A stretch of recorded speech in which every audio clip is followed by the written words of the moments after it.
Hello students, मेरा नाम love Kumar है और मैं आपका फिर से स्वागत करता हूँ मेरे YouTube channel LKS chemistry class में। बेटा स्टूडेंट्स का काफ़ी मेरे को प्यार मिल रहा है, काफ़ी अच्छे कमेंट्स भी मिल रहे हैं और कुछ बच्चों ने मेरे को कहा भी है, मेरे टेलीग्राम ऐप पर भी कहा है और व्हाट्सएप ऐप पर भी कहा है कि सर हमें सॉल्यूशन चैप्टर भी पढ़ना है तो आप उसे पढ़ा सकते हैं क्या। तो उनकी इस डिमांड को पूरी करते हुए मैं आज सॉल्यूशन चैप्टर रिकॉर्ड कर रहा हूँ। सॉलिड स्टेट को भी हम पैरेलल रखेंगे, उसको भी खत्म करेंगे, साथ साथ में सॉल्यूशन को भी हम पैरेलल रखूंगा। ये सॉलिड स्टेट खत्म होगा देन आफ्टर हो सकता है मैं electro as soon as possible electro भी स्टार्ट करें। ठीक है, तो आज जो है हम सॉल्यूशन चैप्टर पढ़ेंगे। सॉल्यूशन चैप्टर स्टार्ट करते हैं और ये जो चैप्टर है ये भी काफी इजी सा चैप्टर है बेटा। जब भी आप पढ़ने आओ मेरे सामने या मेरे साथ में, जब भी आप ये वीडियो देख रहे हो तो रिलैक्स रहा करो, बिल्कुल मतलब बहुत ज्यादा टेंशन नहीं लेनी केमिस्ट्री में, बहुत ज़्यादा टफ नहीं होती। ये जो चैप्टर है सॉल्यूशन, ये भी काफ़ी बेसिक चैप्टर है, बहुत ज़्यादा टफ चीज़ें नहीं है। यदि हमको छोटे छोटे कंसेप्ट आते हैं ना बेटा, तो छोटे छोटे कंसेप्ट से ही एक बड़ा कंसेप्ट बनता है। तो टेंशन नॉट, बिल्कुल ही बहुत ही अच्छे से पढ़ेंगे हम लोग और बहुत ही इजी चैप्टर भी है। हालांकि इसका वेटेज IIT में काफ़ी है, पिछले 4-5 साल से IIT में एक दो क्वेश्चंस आ रहे हैं बेटा। दोनों पेपर मिला के टोटल 36 क्वेश्चन केमिस्ट्री के होते हैं, उसमें से 2 क्वेश्चन भी इस चैप्टर में से आ रहे हैं, तो बड़ी बात है बेटा। तो सॉलिड स्टेट भी काफ़ी इंपॉर्टेंट चैप्टर है नीट और IIT के पॉइंट ऑफ व्यू से, इवन सॉल्यूशन भी काफ़ी इंपॉर्टेंट है। और फिजिकल 12th की फिजिकल का सबसे मोस्ट इंपॉर्टेंट जो चैप्टर है वो है इलेक्ट्रोकेमिस्ट्री और सेकेंड नंबर पर आता है काइनेटिक्स, क्योंकि काफ़ी ब्रॉड चैप्टर्स हैं, काफ़ी टफ चैप्टर्स भी हैं। तो उसमें अपन बहुत ही अच्छे से उनको भी रिकॉर्ड करेंगे। टेंशन हो, टफ हो सकते हैं लेकिन ऐसा नहीं कि आपको समझ नहीं आएंगे, वो भी बड़े प्यारे चैप्टर हैं। कंसेप्ट यदि आपको आते हैं तो वो भी आपको काफ़ी इजी लगेंगे। देखो साइंस में यही है, आपको जो भी फोकस करना है वो पूरे कंसेप्ट्स के ऊपर करना है। कंसेप्ट्स आपको आते हैं तो सारे क्वेश्चंस आपको आते हैं, वो सारे चैप्टर्स, कोई भी चैप्टर उठा लो वो आपको अच्छे से आता है। ठीक है, तो आज की क्लास में मेरे को पढ़ाना है आपको सॉल्यूशन चैप्टर। तो मैं लिखता हूँ सॉल्यूशन, हेडिंग डाल दी। तो बच्चा आप मुझे बताओ, आप सॉल्यूशन के बारे में क्या जानते हो? ये वर्ड आपने कहीं तो सुना होगा अब तक, क्योंकि आप 12th क्लास में आ चुके हो तो 8, 9, 10 से स्टार्ट हो जाता है। तो क्या है सॉल्यूशन? तो चलो इसकी बेसिक सी डेफिनेशन से स्टार्ट कर लेते हैं, जो आप सब शुरू से पढ़ते हो। It is homogeneous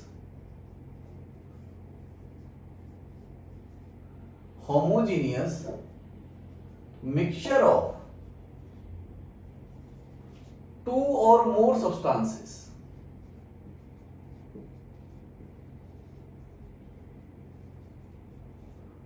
It is homogeneous mixture of two or more substances. ठीक है भाई, ये इसकी बेसिक सी डेफिनेशन है बच्चा, इसमें ज्यादा कुछ ऐसा नहीं है। अब देखो सॉल्यूशन के 2 सेगमेंट होते हैं, 2 पोर्शन होते हैं। कोई भी सॉल्यूशन जो आप बनाओगे इसमें सॉल्यूट होता है और एक सॉल्वेंट। देखो हमारा जो सिलेबस है जनरली बाइनरी सॉल्यूशन की बात करेंगे, मींस एक सॉल्यूट और एक सॉल्वेंट। बट ऐसा नहीं है, किसी सॉल्यूशन में 2 सॉल्यूट्स भी हो सकते हैं, 3 भी हो सकते हैं, काफी कुछ भी हो सकता है। जैसे लेट से पानी में आपने NaCl भी डाल दिया, कुछ KCl भी डाल दिया, कुछ AgNO3 भी डाल दिया, कुछ NaCl, मतलब काफी सारे सॉल्ट डाल दिए, तो अब वो जो सॉल्यूशन तैयार होगा वो भी एक सॉल्यूशन ही है। बट हमारा जो सिलेबस है मोस्टली हम फोकस करेंगे किसके ऊपर?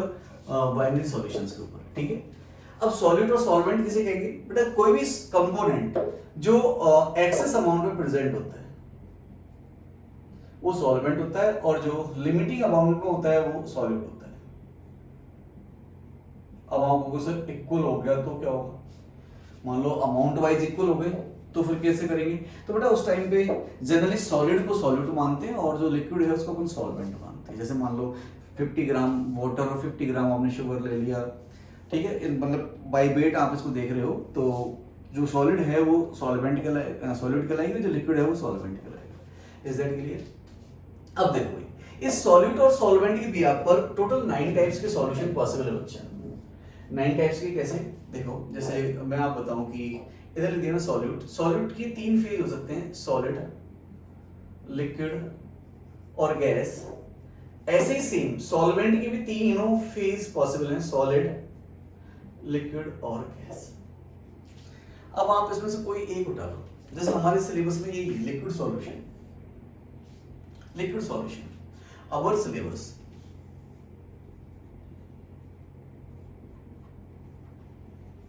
उसमें केवल हमें लिक्विड सॉल्यूशन पढ़ना है बेटा। देखो मैं आपको पहले 5-10 मिनट हमें इस टॉपिक में, इस चैप्टर में पढ़ना क्या क्या है वो बताऊंगा, फिर अपन स्टार्ट करेंगे। तो हमारे सिलेबस जो है उसमें लिक्विड सॉल्यूशन पढ़ना है। लिक्विड सॉल्यूशन मतलब सॉल्वेंट को फिक्स कर दिया हमने, सॉल्वेंट हम लिक्विड ही लेंगे। हमें जो पढ़ना है, जो हमारा सिलेबस है आईआईटी का या नीट का, आईआईटी और नीट का जो सिलेबस है उसमें यही है।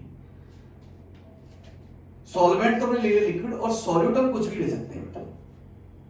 सॉल्यूट कुछ भी ले सकते हैं, मींस सॉल्यूट को अपन गैस ले सकते हो, लिक्विड ले सकते हो और सॉलिड ले सकते हो। तो देखो यदि हमने गैस को लिक्विड में मिलाया तो एक ही गैस लिक्विड सॉल्यूशन बनेगा, ये एक अलग टाइप हो गई।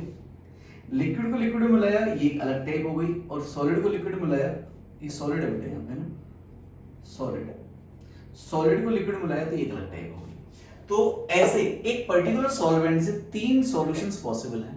तो यहाँ पर 3 टाइप के सॉल्वेंट्स हैं, तो 1 से 3 है, तो 3 से कितने, total 9 type of solutions possible. ठीक है बच्चे, हमारा जो सिलेबस है उसमें हमें ये 3 सॉल्यूशंस पढ़ने हैं। 3 सॉल्यूशंस के बारे में लिख देता हूं पहले कि हमें लिक्विड सॉल्यूशन पढ़ना है। कई बुक्स तो इस चैप्टर का नाम लिखती है लिक्विड सॉल्यूशन है, कुछ तो डाइल्यूट सॉल्यूशन भी लिखती हैं, या तो डाइल्यूट सॉल्यूशन लिखेंगे या लिक्विड सॉल्यूशन लिखेंगे। तो लिक्विड सॉल्यूशन, इसके 3 पार्ट हो गए। पहला गैस लिक्विड सॉल्यूशन, और बेटा गैस लिक्विड सॉल्यूशन में, बेटा सॉल्यूशन को लिखने का तरीका मेरा ऐसे ऐसे लिखूंगा मैं। गैस लिक्विड सॉल्यूशन के लिए हमें पढ़ना है बेटा हेनरीज लॉ। इसे काफी सारे एग्जांपल से पढ़ाते समय दे देंगे, जैसे कार्बोनेटेड ड्रिंक है, Pepsi, Coke, Thums Up, even beers वगैरह भी इसी कैटेगरी में आती है गैस लिक्विड सॉल्यूशन में। दूसरा है हमें पढ़ना है liquid liquid solution. Liquid liquid solution में हमें पढ़ना है बेटा राउल्ट्स लॉ। राउल्ट्स लॉ ये हमें पढ़ना है। ठीक है, इसके काफी एग्जांपल, जैसे पानी में दूध डाल दिया आपने, मतलब लिक्विड, दोनों की फिजिकल स्टेट लिक्विड होनी चाहिए, सॉलिड और सॉल्वेंट दोनों की। एथेनॉल प्लस वाटर, वो भी लिक्विड लिक्विड सॉल्यूशन का एग्जांपल है। एंड थर्ड है solid liquid solution. Solid liquid solution, बेटा जब भी किसी सॉल्यूशन को ऐसे रिप्रेजेंट करते हैं ना, तो पहले हमेशा सॉल्यूट लिखा जाता है। तो ये सॉल्यूट्स हैं और ये पूरा देखो लिक्विड लिक्विड सॉल्यूशन, ये सॉल्वेंट है। ठीक है, इसके काफी एग्जांपल्स हो सकते हैं। इसके लिए हमें सबसे इंपॉर्टेंट इस चैप्टर का पोर्शन पढ़ना है, वो है कोलिगेटिव प्रॉपर्टीज। कोलिगेटिव प्रॉपर्टीज, ठीक। तो ये 3 पोर्शन ही हमें पढ़ने इस पूरे चैप्टर में। ठीक है, colligative property, Raoult law and Henry law. क्या मुझे आपको ये समझाने की जरूरत है क्या कि होमोजीनियस मिक्सचर क्या होता है? यदि है तो ठीक है, 1 मिनट बोल देता हूँ। होमोजीनियस का मतलब है जो कंप्लीटली मिक्स हो जाए। यदि अपने 2 डिफरेंट सब्सटेंसेस को मिला रहे हैं और वो कंप्लीटली मिक्स हो गए, मिक्स होने के बाद उनका फेज 1 हो गया। फेज 1 हो जाना चाहिए, 2 फेज नहीं होने चाहिए। जैसे मैं बताऊं कि यहाँ पे आपने एक कंटेनर लिया, इसमें पानी भर रखा है, इसका जो फेज है वो लिक्विड है, और आपने लेट्स से यहाँ NaCl ले लिया या ग्लूकोज ले लिया, कुछ भी NaCl लिया, सॉलिड है। यदि आपने इसको डिप किया, इसको हमने चम्मच से हिला दिया, देन आफ्टर देखो ये सॉलिड अलग फेज है, लिक्विड अलग फेज है before mixing, but after mixing इनका फेज क्या हो गया? यूनिक हो गया। तो होमोजीनियस हम कहेंगे उसे जिनका फेज एक हो, जिनमें कोई 2 फेजेस नहीं होने चाहिए। लेट्स से जैसे अब कोई भी 2 फेज वाला एग्जांपल ले लो, आपने लिक्विड ले रखा है और आपने इसमें लेट्स से सैंड, कुछ मिट्टी डाल दी बेटा, यहाँ से कुछ मिट्टी उठाई, ऐसे कलेक्ट की और आपने यहाँ पे डाल दी, तो बताओ मिट्टी क्या होगी? इसके बॉटम में बैठ जाएगी। तो बताओ 2 फेज दिख गए आपको, ये मिट्टी अलग है और ये अलग है। और जहां भी 2 फेज है, 2 से ज्यादा फेज है, तो वो होमोजीनियस हो नहीं सकता, उससे अपन कभी भी सॉल्यूशन नहीं कहेंगे। ठीक है, इवन आपने देखा होगा कभी कभार जो अपन जो बच्चे, छोटे बच्चों की जो सिरप्स आती हैं, बुखार वगैरह की सिरप आती हैं, उनको कुछ दिन आप रख दो तो उसमें जो एक सॉलिड सब्सटेंस होता है वो नीचे बैठ जाता है और ऊपर लिक्विड हो जाता है। मतलब जो मेन मेडिसिन है वो नीचे बैठ जाती है, उसका जो बेस होता है जिसमें उसका सॉल्यूशन तैयार किया जाता है वो ऊपर हो जाता है। तो इसीलिए पता है हर सिरप पे लिखा होता है शेक वेल बिफोर यूज। तो हम जो सिरप्स होती हैं उनको सॉल्यूशन नहीं बोलेंगे, उनको हम और अलग से पढ़ेंगे क्लास 12 में, वो कोलाइडल सॉल्यूशन का पार्ट है, बट उनको ट्रू सॉल्यूशंस नहीं बोल सकते क्योंकि ट्रू सॉल्यूशंस में सस्पेंशन नहीं होता, ऐसे पार्टिकल्स बैठते नहीं है नीचे, फेज हमेशा ये करेगा थ्रू आउट। तो होमोजीनियस का मतलब ये बेटा वो थ्रू आउट उसमें मिक्स हो चुका है। मिक्स मतलब जैसे NaCl का आपने सॉल्यूशन बना दिया और आपने क्या किया, देखो कि इस एक सरफेस से ड्रॉप निकाली सॉल्यूशन की, ये ड्रॉप निकाल दी, यहां से भी निकाल ली एक यहां से निकाली, मतलब अलग अलग लोकेशन से, ये फर्स्ट सेकंड थर्ड इन 3 अलग अलग पोजीशन से ये एक ड्रॉप निकाली। इनको टेस्ट करोगे तो बेटा इसमें NaCl का जो कंसंट्रेशन है सेम आएगा, टेस्ट सेम आएगा, मतलब चाहे आप यहां से ले रहे हो एक सिप, चाहे आप बॉटम से ले रहे हो, होमोजेनियसली डिस्ट्रीब्यूटेड है मींस इट इज सॉल्यूशन। ठीक है बेटा, सॉल्यूशन जहां है वहां डेफिनेटली कंसंट्रेशन टर्म की बात तो आनी है। आपने क्लास 11th में मोल कॉन्सेप्ट में कंसंट्रेशन टर्म पढ़ी होंगी, वो डिफाइन ही करते हैं हम सॉल्यूशन के लिए। तो इस चैप्टर में हमें Henry's law, Raoult law, colligative properties पढ़नी है, इनमें भी कंसंट्रेशन टर्म्स काम में आएंगी। देखो मोल कॉन्सेप्ट में पता है आपको टोटल 13 कंसंट्रेशन टर्म होती है, उनमें से ये 13 के 13 आपको आनी जरूरी नहीं है, बट यहाँ पर एटलीस्ट ये 3 तो आपको आनी चाहिए। जो पहला है मोल फ्रैक्शन, इसको पढ़ लेना बेटा पहले से ही, जहां जहां आएगा मैं भी बता दूंगा, बट आप एक बार 11th के नोट्स खोलना और वो देख लेना, मोल फ्रैक्शन। और दूसरा जो होगा वो होगी मोलरिटी, और तीसरी जो टर्म ज्यादातर यूज होगी वो होगी मोलिलिटी। ठीक है, ये है। तो हमें बस इतना सा इस चैप्टर को पढ़ना है। तो मैं इस वाले सेगमेंट को 3 सेगमेंट पढ़ने, इसको लास्ट में पढ़ाऊंगा, पहले हम यहां से स्टार्ट करेंगे, ये सेकंड और थर्ड अपन पहले पढ़ेंगे।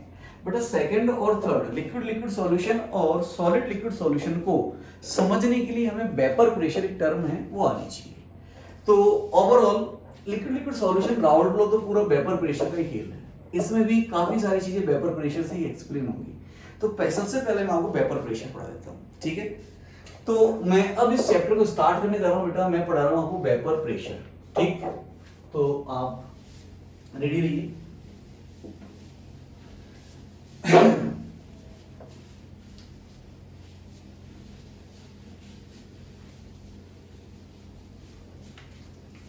देखिए वेपर प्रेशर,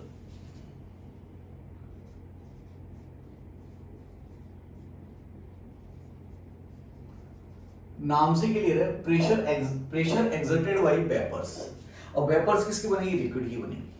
तो आप इसको समझने की कोशिश करिए, काफी अच्छा इसका एक्सप्लेनेशन है। तो देखिए वेपर प्रेशर है, तो वेपर प्रेशर देखिए क्या होता है, मैं आपको समझाता हूं। बेटा एक आपने कंटेनर लिया, इस कंटेनर को आपने ओपन एंड मैनोमीटर से कनेक्ट कर दिया। आप चाहो तो क्लोज एंड मैनोमीटर या कोई भी प्रेशर मेजरिंग, जो प्रेशर मेजर कर सकते हो वो गेज ले सकते हो, प्रेशर मेजर करने वाली मशीन चाहिए अपन को। और आप पता है ना मैनोमीटर में यहाँ पर मरकरी भरा होता है, लेट से यहाँ पर ये ऐसे और इसमें पूरा मरकरी भरा हुआ है,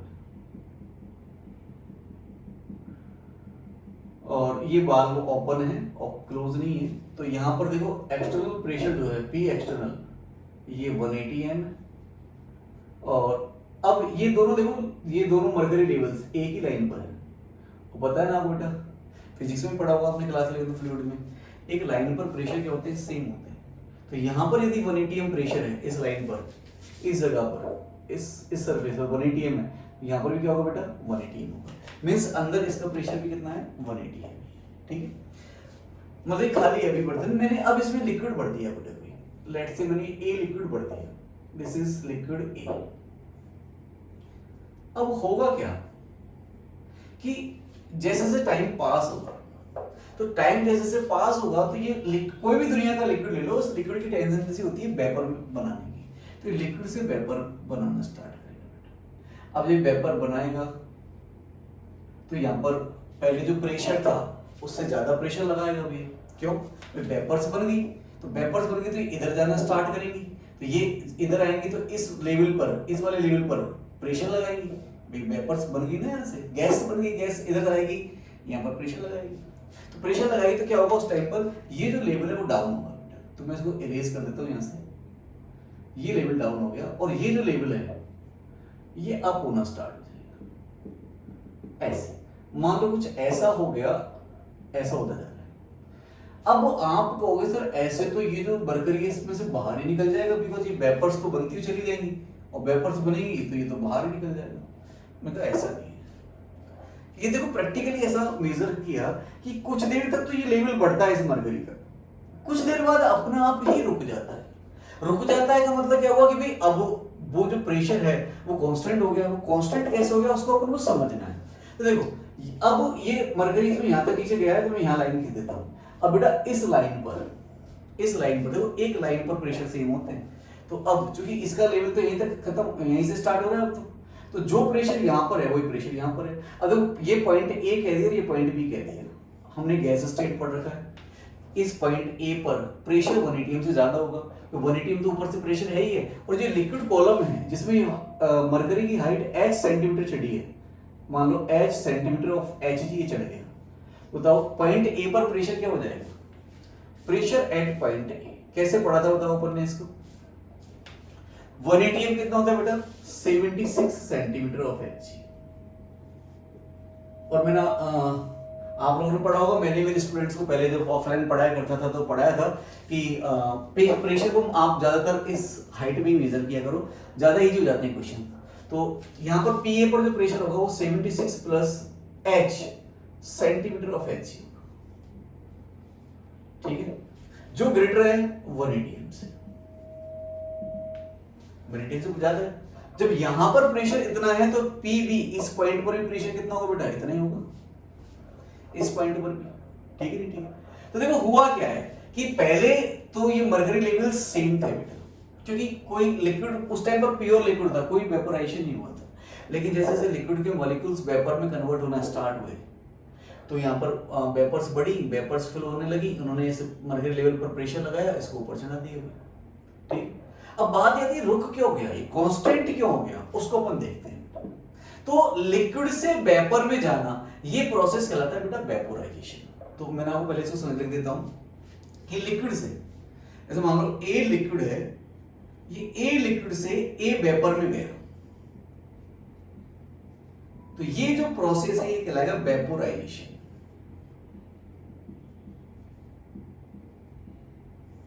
क्या कहलाएगा बच्चा? ये वेपोराइजेशन कहलाएगा, ठीक है। अच्छा भाई वेपोराइजेशन के लिए आप बताओ, लिक्विड से वेपर में जा रहा है, तो लिक्विड से वेपर में जा रहा है, सॉलिड से लिक्विड या लिक्विड से गैस में जाते हैं तो एनर्जी चाहिए होती है बेटा। आप देखो पानी को गर्म करते हैं तभी तो वेपर बनती है उसकी, ठीक है ना। जब पानी को हम फ्रिज में रख देते तो सॉलिड हो जाता है, मतलब पानी को फ्रिज में रखे तो क्या हुआ, पानी की एनर्जी निकल गई, तो ये तो वो सॉलिड बना। मतलब यदि लिक्विड से सॉलिड आ रहे हैं तो एनर्जी लॉस हो रही है, लेकिन वही सॉलिड से लिक्विड जा रहे हैं तो एनर्जी गेन कर रहा होगा, ऐसे लिक्विड से गैस जा रहे हैं तो भी एनर्जी गेन कर रहा होगा। तो उसने एनर्जी ली होगी, तो मैं कह सकता हूं कि वेपोराइजेशन जो होगा वो एक एंडोथर्मिक प्रोसेस होगा, और एंडोथर्मिक प्रोसेस होगा तो इसका डेल्टा एच क्या होगा बेटा? पॉजिटिव होगा। क्या ये बात मानते हो? अच्छा भाई मैं एक टर्म और इंट्रोड्यूस कर देता हूं आपको, वो क्या है? एंट्रोपी। लिक्विड से वेपर में जा रहे हैं, आपको पता है कि सॉलिड से लिक्विड और लिक्विड से गैस जाने पर एंट्रोपी इंक्रीज होती है, तो यहां से यहां पर जाने पर एंट्रोपी भी इंक्रीज हुई होगी, तो यहां पर डेल्टा एस भी क्या होगा बेटा? Greater than 0। जब दोनों ही पॉजिटिव हैं तो इसको इस प्रोसेस को स्पॉन्टेनियस होने के लिए, भाई स्पॉन्टेनिटी किससे चेक करते हैं? देखो मैं थर्मोडायनामिक्स का यूज कर रहा हूं बिकॉज़ उसमें आएगा भी सही यूज। तो ये अपन पढ़ के आते हैं थर्मोडायनामिक्स में कि डेल्टा जी जो होता है ये होता है delta H minus T delta S. अब देखो इस वेपोराइजेशन प्रोसेस के लिए डेल्टा एच भी पॉजिटिव है, डेल्टा एस भी पॉजिटिव है, मींस ये वाली टर्म भी पॉजिटिव, टी तो पैदाइशी पॉजिटिव है क्योंकि केल्विन में, केल्विन तो नेगेटिव हो नहीं सकता, कैपिटल टी है, ये भी पॉजिटिव है, सारी चीज पॉजिटिव है। तो पॉजिटिव इस नेगेटिव के साथ मल्टीप्लाई करके हो जाएगा नेगेटिव हो जाएगा। और आपको पता है किसी भी स्पॉन्टेनियस प्रोसेस के लिए डेल्टा जी क्या होता है बेटा? नेगेटिव होता है। स्पॉन्टेनियस मतलब जो अपने आप हो रही हो, तो स्पॉन्टेनियस कब हो सकता है? ये टी डेल्टा एस ज्यादा हो किससे? डेल्टा एच से।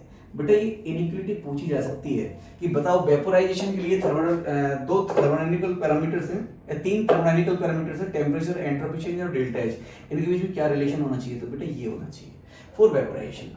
अब होता क्या है, अभी तो अपने एक टर्म देखी वेपोराइजेशन, अब मैं बात आपके दिमाग में ये आ रही होगी सर वेपर्स बनती जा रही है तो ये हाइट तो लगातार बढ़ती रहनी चाहिए लेकिन कांस्टेंट क्यों हो गई? बिकॉज एक रिवर्स प्रोसेस यहाँ पे स्टार्ट हो जाता है। वो रिवर्स प्रोसेस का नाम बेटा, तो पहली प्रोसेस है वेपोराइजेशन, दूसरा है कंडेंसेशन। कंडेंसेशन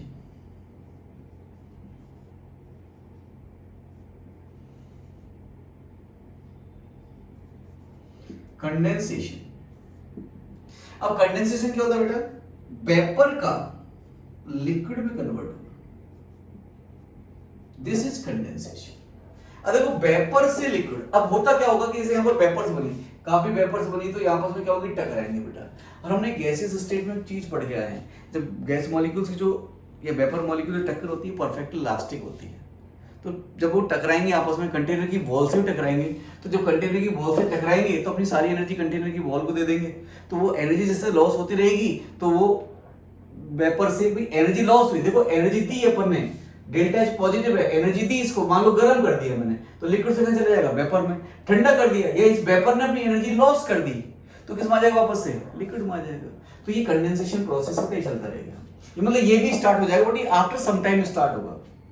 तो इसका मान लो रेट कांस्टेंट, ये K1 रेट से वेपोराइजेशन हो रहा है और ये K2 रेट से क्या हो रहा है, कंडेंसेशन होता है, ठीक है। और इसके लिए लिख दूं मैं कि डेल्टा H क्या होगा इसके लिए, नेगेटिव, और डेल्टा S भी क्या होगा इसके लिए, नेगेटिव। डेल्टा H नेगेटिव क्यों, गैस से लिक्विड मारी तो अपनी एनर्जी लॉस कर रही होगी, और गैस से लिक्विड आ रहा तो इसका एंट्रोपी चेंज भी क्या होगा, नेगेटिव होगा। तो इसको स्पॉन्टेनियस होने के लिए क्या होना पड़ेगा बताओ, ये भी नेगेटिव है, ये भी नेगेटिव है, तो नेगेटिव नेगेटिव पॉजिटिव हो जाएगा ये भाई। डेल्टा H नेगेटिव या नेगेटिव रखोगे, ये भी नेगेटिव, और T तो पॉजिटिव रहता है, तो ये पूरी टर्म क्या होगी, नेगेटिव। नेगेटिव से नेगेटिव से मल्टीप्लाई होगी, पॉजिटिव होगी। तो अब डेल्टा G नेगेटिव आए तो उसके लिए डेल्टा H ज्यादा होना चाहिए T डेल्टा H से। और वैसे देखो इसका रिवर्स ही तो आएगा, बिकॉज़ ये साइन देख लो आप, इनके रिवर्स है, ठीक है। ये कंडेंसेशन है बेटा। एक टाइम पर क्या होता है, देखो अभी क्या हुआ है, पहले वेपोराइजेशन स्टार्ट हुआ, थोड़ी देर कंडेंसेशन भी स्टार्ट हो गया। अब कंडेंसेशन तो कह रहा है कि भाई इसमें प्रेशर कम हो, वेपोराइजेशन इस प्रेशर को बढ़ा रहा है। आफ्टर सम टाइम क्या आता है, होता है बेटा इसमें, after some time rate of vaporisation and rate of condensation, condensation मैंने शॉर्ट में से लिख दिया, rate of condensation become equal. और जब ये रेट्स बराबर हो जाएंगे, जैसे ये तो रेट कांस्टेंट है, आप चाहो तो रेट भी कह सकते हो, R1 R2, ये R1 है और ये R2 है। शुरू में ये अलग थी, बट ऐसा कुछ हो गया तो इक्विलिब्रियम आ जाएगा। After some time rate of vaporisation and rate of condensation become equal. And आपको पता है ना, जब फॉरवर्ड, देखो लिक्विड से वेपर, दिस इज फॉरवर्ड, और वेपर से लिक्विड, देखो ये वेपर से लिक्विड है ना, तो इसको ऐसे लिख लो यहाँ पे, वेपर से लिक्विड ऐसे। जब फॉरवर्ड और बैकवर्ड की रेट्स बराबर हो जाती है तो कहता है इक्विलिब्रियम आता है। तो after some time rate of vaporisation and rate of condensation become equals, and an equilibrium will established between liquid and its vapor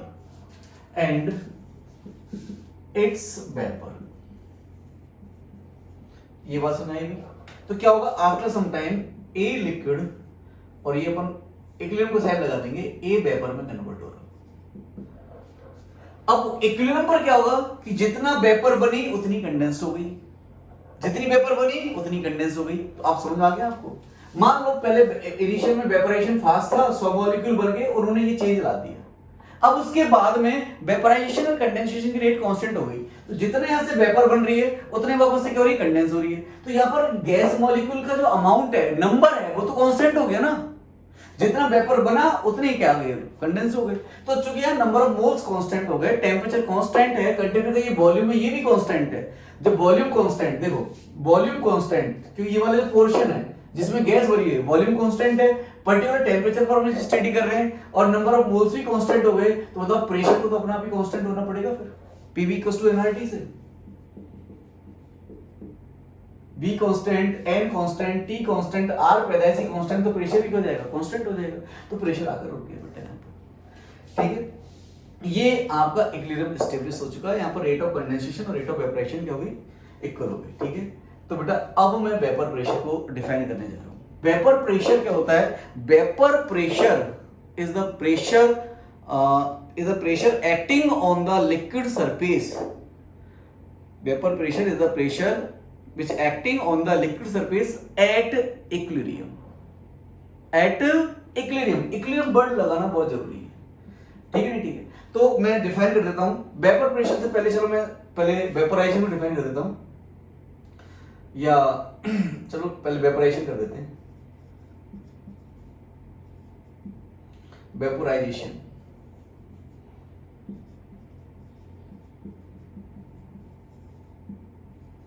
देखो भाई, it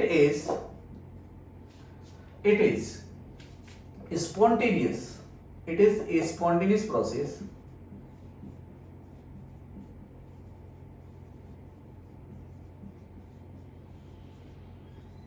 in which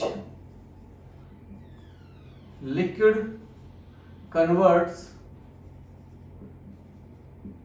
into vapor। Spontaneous process है बच्चा, जिसमें कोई लिक्विड होगा वो वेपर में convert होगा। पहला पॉइंट लिख दिया हमने। दूसरा पॉइंट, सिर्फ वेपोराइजेशन की बात चल रही है, मींस ये लिक्विड से, ए लिक्विड से यदि वेपर में जा रहा है, सॉरी इक्विलिब्रियम को लगा रहा हूं मैं, यहां से यदि वेपर बन रही है तो इट इज वेपोराइजेशन। दूसरा point, vaporisation depends upon surface area of liquid, comma size and shape of vessel। देखो वेपोराइजेशन जो है सरफेस एरिया, ये सबसे इंपॉर्टेंट है, इस पर डिपेंड करता है। जैसे मान लो सरफेस एरिया का मैं बताऊं, आपके घर में मम्मी वगैरह हैं, हम हैं, फर्श पे थोड़ा सा पानी गिर गया, हम क्या करते हैं बताओ, पानी गिर गया तो उसको पोंछा लगा देते हैं। पोंछा लगाना क्या होता है, पानी है ना बेटा, उसको फैला दिया अपन ने, उसको सरफेस एरिया बढ़ा दिया। सरफेस एरिया बढ़ा दिया तो सरफेस एरिया जितना ज्यादा होगा वेपोरेशन उतना ही ज्यादा होगा, वो जल्दी सूख जाएगा। जैसे आप बताओ, आपने अपनी शर्ट धोई, शर्ट को धो के आपने ऐसे घड़ी करके रख दिया तब जल्दी सूखेगी, या उसको स्प्रेड करके रखा तब जल्दी सूखेगी? तो आंसर है सर स्प्रेड करके सुखाएंगे तो जल्दी सूखेगी। स्प्रेड करने से क्या हुआ, सरफेस एरिया बढ़ गया। Means surface area directly proportional to vaporisation. Surface area directly proportional to vaporisation. Third point, ये भी इंपॉर्टेंट है, पूछा जा सकता है, vaporisation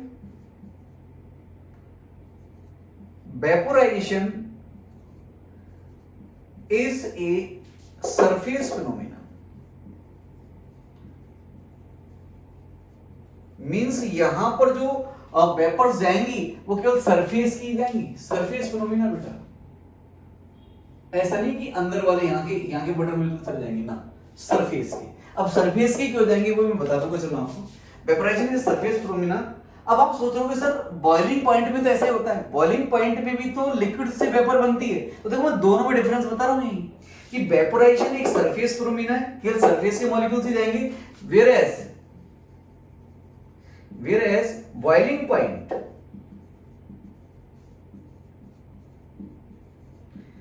is a bulk phenomena। बेटा समझ गए बल्क का मतलब, जब हम किसी लिक्विड को बॉईल करेंगे तो इसके अंदर के मतलब इन बिटवीन ये मॉलिक्यूल्स की भी वेपर बनेंगी, जबकि वेपोराइजेशन केवल सरफेस की वेपर बनती है। किस बनती है, सरफेस की। इवन आपने देखा होगा बेटा ये कि गर्मियों के दिनों में जब पानी होता है ऊपर से ठंडा हो जाता है, ऊपर से गर्म हो जाता है और नीचे से क्या होता है वो ठंडा होता है। विंटर डेज में उल्टा है। आप देखा होगा कि जो पोल्स हैं वहां पे ऊपर बर्फ जम जाती है, नीचे पानी क्या रहता है, गर्म रहता है। तो जो वेपोराइजेशन है, कंडेंसेशन है, सबके सब जैसे वेपोराइजेशन जो है बेटा सरफेस फिनोमेना है, ठीक है। सरफेस के मॉलिक्यूल्स के ऊपर जाएंगे बस, अंदर से इसका कोई इंपैक्ट नहीं है, ठीक है। और एक पॉइंट और लिख देता हूं इसके बारे में कि वेपोराइजेशन ऐसा हो गया, ऐसा ठीक है बस। अब मैं नेक्स्ट लिखता हूं बेटा कंडेंसेशन।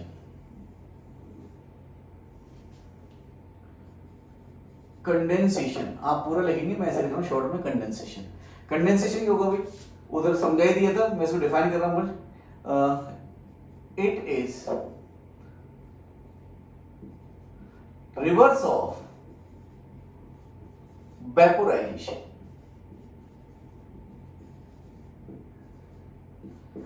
दूसरा पॉइंट, पहला पॉइंट देखिए, दूसरा पॉइंट, और ये इंपोर्टेंट भी लिख लेना हमेशा। वेपोराइजेशन सरफेस एरिया पर डिपेंड करता है, but condensation does not depend on surface area, doesn't depends on surface area. ये इससे डिपेंड करता है गैस मॉलिक्यूल्स के बीच में, जो वेपर मॉलिक्यूल्स के बीच में अट्रैक्शन कितना है, it depends on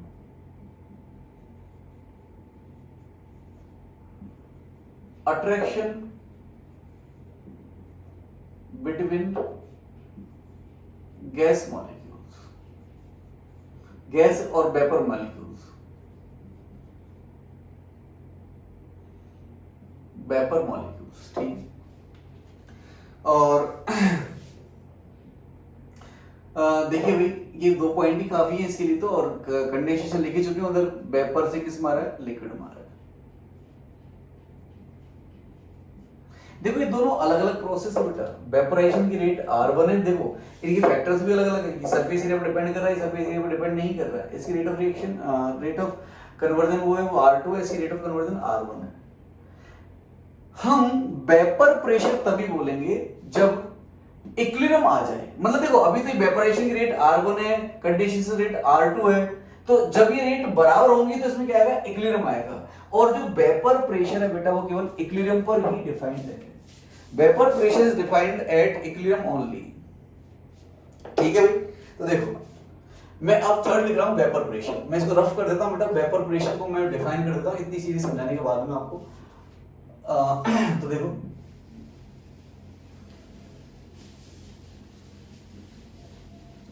vapour pressure,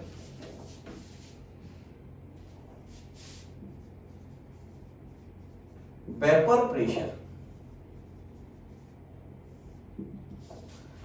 it is the pressure applied by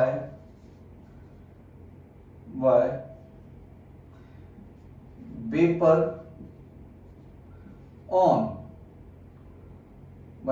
on liquid. It is the pressure applied by vapors of liquid and solids also। बेटा solids की vapour होती है, सब्लिमेशन पढ़ा होगा आपने। It is pressure applied by vapors of liquid and solids on their surface at equilibrium। बेटा ये word जरूर लगा देना, मतलब वेपर प्रेशर डिफाइन ही इक्विलिब्रियम होता है। यहां से हम वेपर प्रेशर कौन सा बोलेंगे, ये रुक गया है, यहां पर रुक गया मींस ये जो प्रेशर है ये कांस्टेंट हो चुका है, मतलब इक्विलिब्रियम आ चुका है, तब जाके हम इसे बोलेंगे कि ये जो H सेंटीमीटर ऑफ Hg है ये वेपर प्रेशर है। इसकी वैल्यू निकाल लेंगे, एटीएम में निकालना है तो उसको 76 से डिवाइड कर देंगे तो इतना एटीएम आ जाएगा वेपर प्रेशर। एक वेपर प्रेशर डिफाइन कहां पर होगा, केवल इक्विलिब्रियम पर। ये ध्यान रख लेना, बहुत इंपॉर्टेंट बात है, vapour pressure defines only at equilibrium. तो अब वेपर प्रेशर में क्या हो रहा है, देखो ए लिक्विड और यहां पर ये ए लिक्विड से ए वेपर बन गया और इक्विलिब्रियम आ चुका है, तो उसका के इक्विलिब्रियम क्या होगा बताओ। K equilibrium equals to partial pressure of A upon concentration of A, because liquid को अपन ऐसे लिखते हैं और आप पता ना ए प्योर लिक्विड है, इसके अंदर कोई दूसरा चीज मिक्स नहीं है, सॉल्यूशन नहीं है पूरा, प्योर लिक्विड है। तो एक्टिविटी या कंसंट्रेशन ऑफ प्योर लिक्विड, चूंकि ये प्योर लिक्विड है इसकी कंसंट्रेशन क्या लेंगे अपन 1 लेंगे, तो के इक्विलिब्रियम जो आएगा इसका वो पार्शियल प्रेशर बराबर आ जाएगा। अब देखो भैया ये पार्शियल प्रेशर ऑफ ए है, ये ही वेपर प्रेशर कहलाएगा। और यहां से बहुत ही इंपॉर्टेंट निकाल रहा हूं मैं सेगमेंट, मतलब स्टेटमेंट, के इक्विलिब्रियम इक्वल्स टू पीए आया है बिकॉज़ ये तो 1 हो गया, ये पीए जो होगा ये ही वेपर प्रेशर होगा। मींस बेटा वेपर प्रेशर तो इक्विलिब्रियम कांस्टेंट के बराबर आ गया, वेपर प्रेशर तो किस बराबर आ गया, इक्विलिब्रियम कांस्टेंट बराबर आ गया। और हम तो ये पढ़ के आए कि दुनिया बदले लेकिन हमारा इक्विलिब्रियम कांस्टेंट ना बदले। इक्विलिब्रियम कांस्टेंट केवल डिपेंड करता है किस पर, टेम्परेचर पर। सरफेस एरिया, साइज, शेप किसी चीज डिपेंड नहीं करता है। क्योंकि वेपर प्रेशर की इक्विलिब्रियम बराबर है, इसलिए important point, vapour pressure BP लिख रहा हूं शॉर्ट में इसको मैं, vapour pressure does not depends on surface area, shape and size of vessel,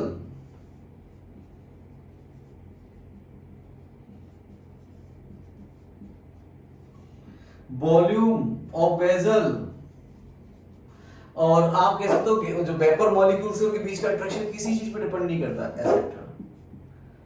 it depends only on temperature, it depends only on temperature. तो बेटा वेपर प्रेशर से क्या समझे आप, वेपर प्रेशर कुछ नहीं है, ये किसी लिक्विड की जो वेपर बनती है, लिक्विड या सॉलिड से जो वेपर बनती है, उन्हीं वेपर्स का उस लिक्विड या सॉलिड की सरफेस पर जो प्रेशर लगाया जाता है उन्हीं वेपर्स द्वारा, वो ही वेपर प्रेशर होता है। बट वो प्रेशर कहां पर होना चाहिए, इक्विलिब्रियम पर होना चाहिए।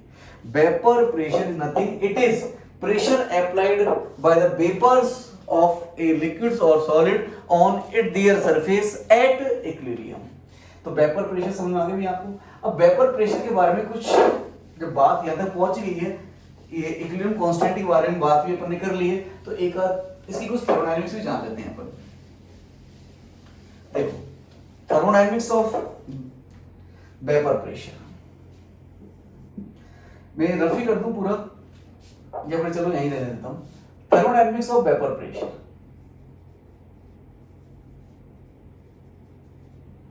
thermodynamics of vapor pressure। देखो भाई इंपॉर्टेंट टॉपिक भी है, करूं स्टार्ट। तो देखो भाई आप बताएं वेपर प्रेशर कहां की कहानी है, इक्विलिब्रियम कहानी है। तो पहले तो मैं लिखता हूं delta G equals to delta G naught plus R T L N Q. ये एक फॉर्मूला है जो इक्विलिब्रियम चैप्टर में आपने पढ़ा होगा या थर्मोडायनेमिक्स में भी आपने पढ़ा होगा, ठीक है। अब वेपर प्रेशर इक्विलिब्रियम पर होता है, तो at equilibrium delta G zero है, because vapour pressure BP defined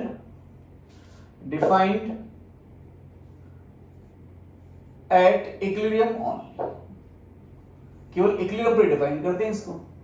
equilibrium पर डिफाइन है डेल्टा जी जीरो है, तो इस वैल्यू को यहां पुट करेंगे, तो delta G naught plus R T L N, बेटा क्यू की जगह के हो जाएगा। अब देखो डेल्टा जी जीरो मतलब इक्विलिब्रियम आ गया, तो क्यू रिएक्शन क्वोशिएंट पढ़ा होगा आपने इक्विलिब्रियम में, तो क्यू की जगह के लिख देंगे अपन। Zero equals to delta G naught plus R T L N K. अब इसको मैं इधर ले आता हूं, तो delta G naught minus delta G naught equals to R T L N K. अब जी नॉट की जगह मैं क्या ले देता हूं, जी नॉट की वैल्यू में पता है क्या होता है, delta H naught minus T delta H naught, T delta H naught is equals to R T L N K. अच्छा भाई माइनस साइन को अंदर कर दो और आर टी नीचे भेज दो, तो L N K is equals to ये आएगा delta H naught upon R minus delta H naught upon R dot one by T. देखो भैया अब इस के है, ये के इक्विलिब्रियम है बेटा, ये के जो है के इक्विलिब्रियम को शो करता है, और ये के इक्विलिब्रियम किसके बराबर है, वेपर प्रेशर के। तो मैं लिखता हूं L N P vapour pressure is equal to delta H naught upon R minus delta H naught R dot one by T. अब एक छोटी सी बात लिख देता हूं बेटा कि delta H naught and delta H not both can be assumed at temperature independent। हम इनको हमारे जो सब्जेक्ट है, हमारे जो सिलेबस है, टेम्परेचर इंडिपेंडेंट मान चलेंगे बेटा। तो बताओ ये जब आर तो पैदाइशी कांस्टेंट है, ये भी कांस्टेंट, ये भी कांस्टेंट, ये भी कांस्टेंट, बताओ ये वेपर प्रेशर किसका फंक्शन बना, फिर टेम्परेचर का। मींस वेपर प्रेशर पी यहां शो कर रहा है बेटा, वेपर प्रेशर को is the function of temperature only. और यदि इसका ग्राफ बनाओगे, जैसे ग्राफ कैसा बनेगा, ग्राफ से भी क्वेश्चन पूछ लेता है कभी बार। ग्राफ बनाओगे तो ग्राफ कुछ ऐसा बनेगा, यहाँ पर मैंने लिख दिया LNP वर्सेस 1/t। तो देखो हमें ये तो पता है कि डेल्टा एच नॉट क्या होगी, इसके लिए पॉजिटिव वैल्यू होगी। Delta H not endothermic process, तभी तो वेपोराइजेशन हुआ होगा, तभी तो कुछ वेपर बनेगी। भाई इक्विलिब्रियम पर भी तो कुछ वेपर है, कुछ वेपर है मतलब बनी तो है, और वो कब बनेगी, जब आपने हीट ली तो डेल्टा एच क्या है इसका पॉजिटिव है, तो स्लोप इसकी नेगेटिव आएगी हमेशा, ऐसे आएगा। और ये जो इंटरसेक्शन पॉइंट होगा बेटा, ये 0, delta S naught upon R होगा, और ये जो स्लोप, यहाँ जो स्लोप होगी इसकी, स्लोप ऑफ लाइन ये tan थीटा के बराबर होगी, और it is minus delta H naught upon R. ठीक है, इसके ऊपर क्वेश्चन, छोटे छोटे क्वेश्चन बना दिए। जैसे मान लो आपको अब नीट में दे दे, IIT मेंस में दे दे, ये ऐसे कि LNP वर्सेस 1/t का ग्राफ है, ऐसे है, और यहां से इसका एंगल दे दिया बेटा, यहां से इसका एंगल दे दिया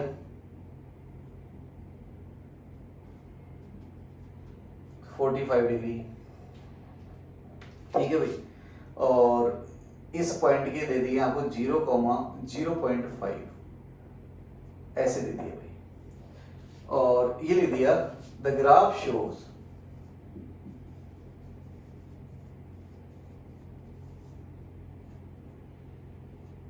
vapour pressure versus temperature relation, then find out delta H naught and delta S naught. बेटा सिंपल है काफी, पॉज करके करना है इसको, मैं उधर करूंगा उसको रेज कर रहा हूं, आप लोग पॉज करके करेंगे तो देखो क्या होगा।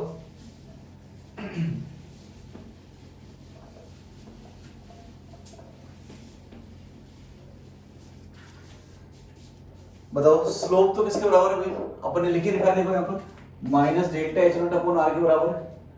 तो स्लोप किसकी है, यहाँ से स्लोप कितनी है भाई, ये एंगल यदि 45 मतलब 45 डिग्री है, तो इसकी जो स्लोप होगी, मतलब स्लोप क्या होती है बेटा, एक्स एक्सिस से एंगल लेते हैं अपन, तो यहाँ पे कहीं कट करेगा ये, लेट से वहां से एंगल लेंगे, तो ये 45 है, तो आप इसको ओरिजेंटल एक्स एक्सिस को ओरिजेंटल में यहाँ बना देता हूँ ऐसे, तो ये भी 45 होगा, ये 45 है, तो ये कितना होगा बेटा 90 प्लस 45 मींस 135, 90 प्लस 45 135 हो गया, और 90 प्लस 45 मतलब 10 चला गया सेकंड क्वाड्रेंट में, तो नेगेटिव हो गया, तो -1 आ गई भाई।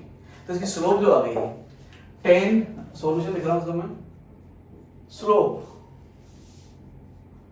Equals to tan theta equals to tan 145 equals to -1, और ये बराबर है minus delta H naught upon R के, तो delta H naught equals to क्या हो गया आर, और आर की वैल्यू 8.314 जूल पर मोल पर केल्विन। ऐसे देखो ये 0.5 है बेटा, है ना, आप अच्छे से देखिए 0.5। इंटरसेप्ट किसके बराबर होगा भाई, इंटरसेप्ट ये होता है, ये होगा हमेशा delta H naught by R, ये ग्राफ में ये होगा इंटरसेप्ट, ये वाला पोर्शन, और ये होगी स्लोप, ये होगा इंटरसेप्ट। तो फॉर डेल्टा एस क्या रहा, पहले तो डेल्टा एस निकाल लिया, for delta S naught equals to, अपन इंटरसेप्ट लिखेंगे delta S naught upon R equals to 0.5, तो delta naught equals to 0.5 into 8.314, ये इसका आंसर होगा।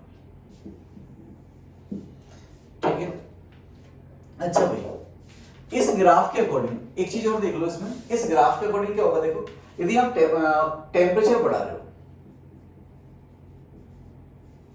इस ग्राफ के अकॉर्डिंग एक्सप्लेन कर रहा हूं, इसका ग्राफ बनाया मैंने यहाँ पे, यदि आप टेम्परेचर बढ़ा रहे हो तो 1/t की वैल्यू क्या होगी बेटा, कम होगी, 1/t की वैल्यू कम होगी तो इधर शिफ्ट होगा, और जब इधर शिफ्ट हो रहा है तो देखो LNP की वैल्यू क्या हो रही है बेटा, बढ़ रही है ना, जैसे 1/t की वैल्यू जितनी ज्यादा है LNP की वैल्यू इतनी कम है, जैसे ही कम होता जा रहा है ये वाला बढ़ता जा रहा है, तो 1/t कम हो रहा है तो LNP बढ़ रहा है, और LNP बढ़ रहा है तो वेपर प्रेशर भी बढ़ रहा है।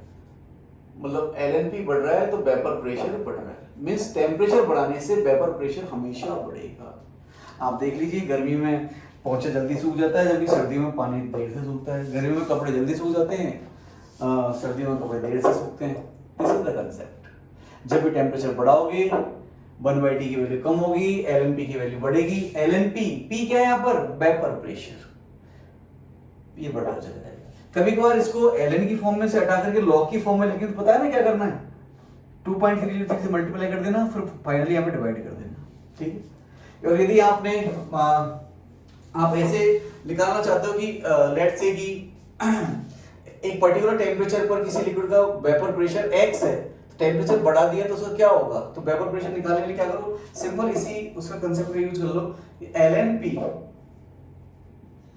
is equals to delta H naught upon R minus delta H naught upon R dot 1/T। तो टेम्परेचर T1 पर प्रेशर लेट्स से P1 है और टेम्परेचर T2 पर प्रेशर P2 है। Is that clear? तो क्या होगा भैया, इन दोनों के बातों में पुट करो तो LNP2 equals to delta H naught upon R minus delta H naught upon R dot 1/T2। Vapour pressure P2 है तो टेम्परेचर क्या है? T2, और सब तो कांस्टेंट है, इसको इक्वेशन 1 कह दो। ऐसे ही LNP1 is equals to delta H naught by R minus delta H naught by R 1/T1, इसको इक्वेशन 2 कह दो। आप 1 में से 2 को सब्ट्रैक्ट कर दो तो LNP2 माइनस LNP1 तो क्या हो जाएगा? ये LNP2 और P1, इसमें से इसको सब्ट्रैक्ट करोगे तो ये टर्म तो कट ही जाएंगी आपकी। इसमें से सब्ट्रैक्ट करोगे तो नेगेटिव का साइन पॉजिटिव हो जाएगा, तो इसको आप बाहर निकाल लो, delta H naught upon R 1/T1 minus 1/T2, ये है। आप चाहो तो इसको डिफरेंशिएट करके भी निकाल सकते हो, डिफरेंशिएट करके भी आ जाएगा, बहुत सारे मेथड से इसके जैसे आ जाएगा। और यदि आप इसको लॉग बेस पर लिखना चाहते हो, लॉग बेस पर कैसे लिखोगे? लॉग P2 by P1, तो ये 2.303 इधर आ जाएगा, is equals to delta H naught upon 2.303 R 1/T1 minus 1/T2। ये इसकी टेम्परेचर डिपेंडेंसी है। It is all about thermodynamics of vapour pressure.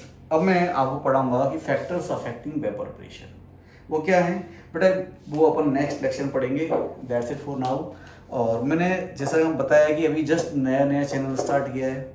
आज भी मैंने काफ़ी ज़्यादा सीखने की कोशिश की कि मैं कैसे आपको बेटर वीडियोस प्रोवाइड करूं। तो आपने देखा होगा इससे पहले जो वीडियोस थे फर्स्ट सेकंड वो छोटे बोर्ड पे थे, फिर मैं छोटा बोर्ड था तो फिर मैंने सोचा कि मेरे पास आईपैड वगैरह मौजूद है, लैपटॉप है, तो मैंने उससे पढ़ाने की कोशिश की, लेकिन उससे मेरे को ज़्यादा अच्छा नहीं लगा बेटा। फिर सोचा कि छोटा बोर्ड है तो फिर मैंने बड़ा बोर्ड मंगवाया, तो मैं आज इस पर लेक्चर ले रहा हूँ। और भी मैं अपनी इस चीज़ को इम्प्रूव करने की कोशिश हमेशा करता रहूँगा। और आपको यदि मेरा पढ़ाना, मेरी टीचिंग स्टाइल या मेरी नॉलेज जो भी मैं जानता हूँ, मैं ये नहीं कहता मैं बहुत महान टीचर हूँ, बट जो भी थोड़ी बहुत चीज़ें मैं जानता हूँ कि आपके सामने अच्छे से एक्सप्लेन कर पाया हूँ, कि आप समझ पाए हो, क्या आपके लिए बेनिफिशियल हैं, तो आप प्लीज़ मेरे चैनल को सब्सक्राइब करें, शेयर करें, अपने फ्रेंड्स को बताएं। और आपने अपने जो भी आप कमेंट्स, कॉम्प्लीमेंट्स जो भी देना चाहते हो मुझे स्वीकार होंगे। That's it for now. Okay bye बेटा, मिलते हैं नेक्स्ट लेक्चर में।